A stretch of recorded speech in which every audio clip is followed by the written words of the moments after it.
Good freaking morning, guys. How are you little truckers doing today? You know why I'm so amped up today? You know why? I am on the Jazz today. We're going to put the passenger side Resovour shock on the Desperado here. And it is going to be good. So stay tuned, guys. She'll be jumping in the next video you see, probably. Maybe. Hopefully. First things first, you gotta jack it up.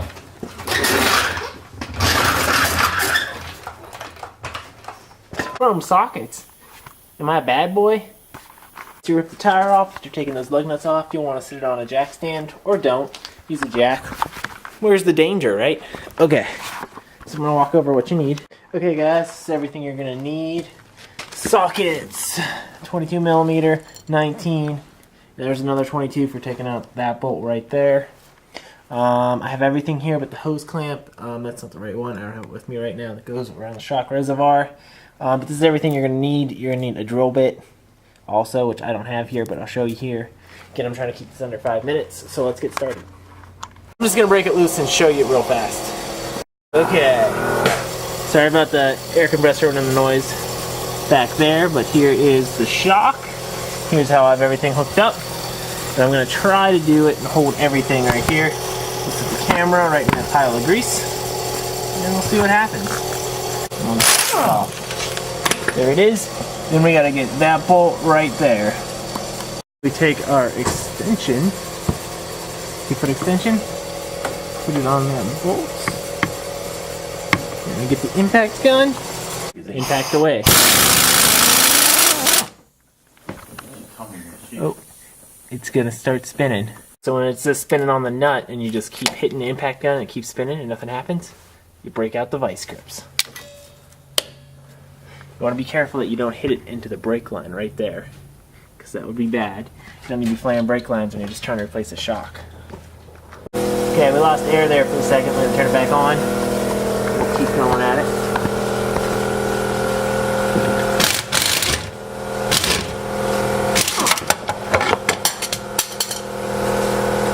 They don't show that in other YouTube videos.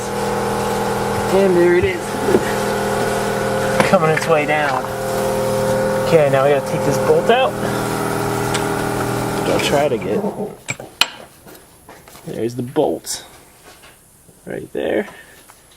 And then the shock should come right out. Time to put the new one in. Okay. Now you're going to have to compress the shock. I use my bumper right here, but you guys could use a hitch or anything you can push it up against with a jack, because the preload on this is very high. It'd be very hard to do. And I threw a zip tie around it.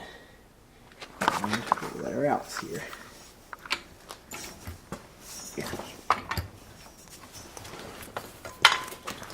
And there it is, ready to be installed.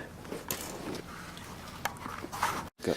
Also very good to put the knot on there when you jack it up against something so you don't mess up your threads. Okay, so we're going to put it in. You got to put your little rubber bushing on. Washer. Rubber bushing, and these guys don't want to go on too easily.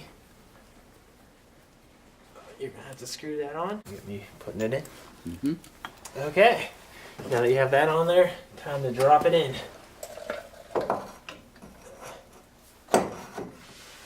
Line it up with there, and then slide it in.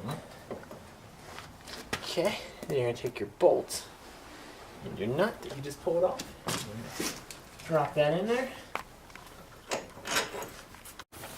Okay, then it's time to tighten it up to the torque spec of freaking tight.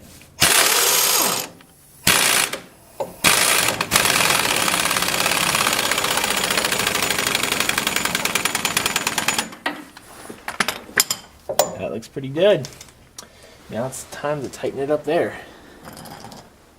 We're going to cut our zip ties here.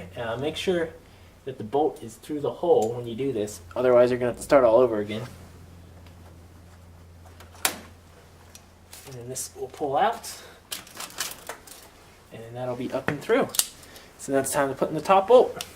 Down your bushing and your washer.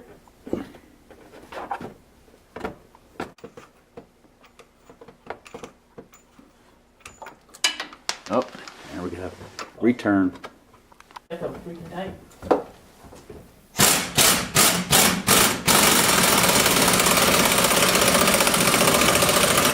Yeah.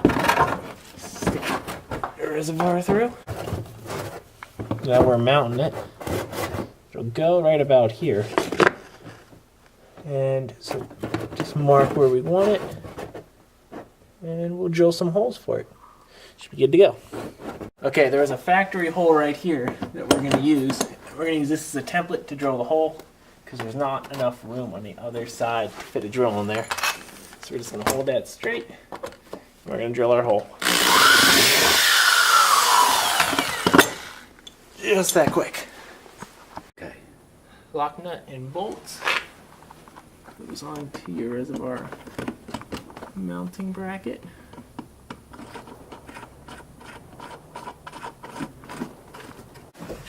Okay, so now you got the reservoir in there and our bracket mounted. Take your hose clamp. We're only going to use one because we got it off the discount rack at Summit and it only came with one. The other one will just go a little bit further on here. This mounting bracket has a sleeve you go through it. And then you tighten it down. Now depending on how you want it to look and how much time and effort you want to put into it is where you can position your hose clamp. But I'm just going to tighten it down like this.